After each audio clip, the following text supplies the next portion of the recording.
तो प्रथमा जो विभक्ति होती है उसका चिन्ह होता है क्या चीज? ने। इसका मतलब ने किस कारक में इस्तेमाल होता है? कारक में। तो प्रथमा विभक्ति में जितने भी ये आते हैं यानी कि त्वम, युवाम और यूयम, इन सभी का प्रयोग किसकी तरह किया जाता है? आ गई बात समझ में? अगर ये तुम एक वचन में है और प्रथमा विभक्ति में है तो इसका हिंदी क्या होगा? तुमने। क्या हो जाएगा? तुमने। समझ में आ गई बात? अब दूसरे में आते हैं, कर्ता ने, और दूसरा क्या हो जाएगा? कर्म को। यानी कि ये जो विभक्ति है बाबू, ये वाली, ये किस कारक की विभक्ति है? कर्म कारक की विभक्ति है। किस कारक की? कर्म कारक।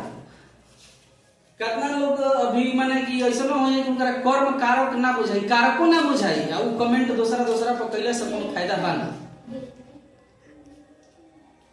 कारक के समझे खातिर उतना दिमाग होखे के चाहिए। परिभाषा याद ना करने की संज्ञा के संबंध दूसरा से बतावे उसको कारक कहते हैं। परिभाषा नहीं, प्रयोग करके उसको दिखाना पड़ता है वाक्य में। तो कर्म कारक जो होता है उसकी विभक्ति, उसका चिन्ह क्या होता है? को। अब ध्यान से समझ लो भाई, त्वाम, युवाम और युष्मान, इन सभी का प्रयोग किस कारक की तरह किया जाएगा? कर्म कारक की तरह किया जाएगा। किस कारक की तरह? कर्म। यानी कि इसके हिंदी में हमें क्या जोड़ना होगा? को। अब जैसे इसका अर्थ हो गया तुम, तो इसका अर्थ हो जाएगा क्या चीज?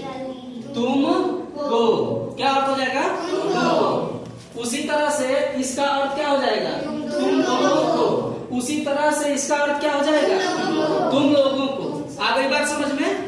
तीसरा अर्थ है कर्ता ने कर्म को करण से, यानी कि से जो है ये किस कारक का चिन्ह है? करण। किसका? करण। अब एक्चुअली में इसको पूछा जाए कि करण कारक क्या होता है? कारक तो हम जानते ही हैं कि कारक की विभक्ति का चिन्ह होता है 7 को 8 को प्रयोग के अनुसार। अब करण कारक क्या है ये पूछिए। हर हर महादेव। इसी तरह से होता है। मतलब आपको याद कराने से नहीं है, इतना बड़ा प्रश्न हम याद करवा दिए, लिखो भरी कॉपी। उसका प्रयोग आप अपने लाइफ में कहां कर रहे हैं? किताब में उसको देखिए कि कहां पर है, नहीं है। उससे क्या फायदा है? झूठों के ही तरीके से करने से कोई फायदा नहीं है। इसलिए पढ़ाई वही पढ़िए जिसमें प्रैक्टिकल करने की सुविधा हो। प्रैक्टिकल का मतलब हमेशा लैब नहीं होता है। लैब नहीं होता है। आप जो वाक्य बोल रहे हैं क्या उसमें आप कारक का इस्तेमाल कर रहे हैं? क्या धातु रूप का इस्तेमाल कर रहे हैं? क्या क्रिया का इस्तेमाल कर रहे हैं? क्या संज्ञा इस्तेमाल कर रहे हैं? विशेषण इस्तेमाल कर रहे हैं? ये होती है पढ़ाई, कि आप उसको याद करने के साथ साथ आपको उस माने वाक्य में प्रयोग करने आपको आ जाए। उसी को कहा जाता है पढ़ाई। अब तक कॉपी में हाथ में लिख लिया है, अरे हमारे पढ़ाने की क्या जरूरत है? मार्केट में एक से पहले ही से सॉल्यूशन मौजूद है ना। कुंजी या दुनिया जहान पढ़ा उठा के तो बुझाई ना करी। काहे ना बुझाई कि दिमाग का प्रैक्टिकल घुमावले लिखे। प्रैक्टिकल घुमावले लिखे, प्रैक्टिकल घुमाई तब न भाई काम। अब दे दिया कि अब को कौन सा कारक का चिन्ह है, तो सिंपल सी बात है, क्या बोलोगे? कर्म कारक का चिन्ह है। अब बार बार हमें वाक्य में मिलता है, मैंने तुमको 5 रुपए दिए। मैंने, ये कौन सा कारक होगा? ये बताइए कौन सा कारक है? कैसे पता चला? मैं से पता चला कि चिन्ह से पता चला? This is practical. यही प्रैक्टिकल है। मैंने तुमको।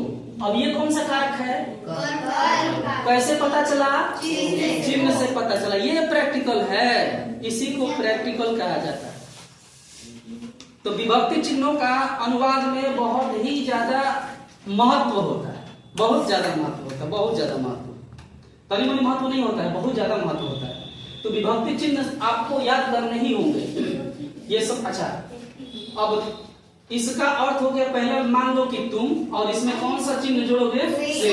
क्या हो जाएगा? तुमसे। तो फिर इसका अर्थ क्या हो जाएगा? तुम दोनों से। फिर इसका अर्थ? तुम दोनों से। बात समझ में आई? अब बाकी का काम आप करेंगे, इसलिए करेंगे, मैंने आधा इसलिए आपको बोला कि चतुर्थी, पंचमी और षष्ठी तथा सप्तमी, उसके बाद कर्ता, कर्म, कर्ण, इसके बाद 4 को भी और कारक बच रहा है। आपका काम क्या है कि आप उसके चिन्ह को आप उसके चिन्ह को यहाँ पर लिखेंगे और तब इसका अर्थ समझेंगे, और कल इसका हम प्रैक्टिकल करेंगे, मतलब इसको देखेंगे एक एक वाक्य में। ठीक है, कोई दिक्कत? हमेशा प्रैक्टिकल बनिए, हमेशा प्रैक्टिकल बनिए। कहने से कुछ नहीं होता है, उसके लिए करना पड़ता है।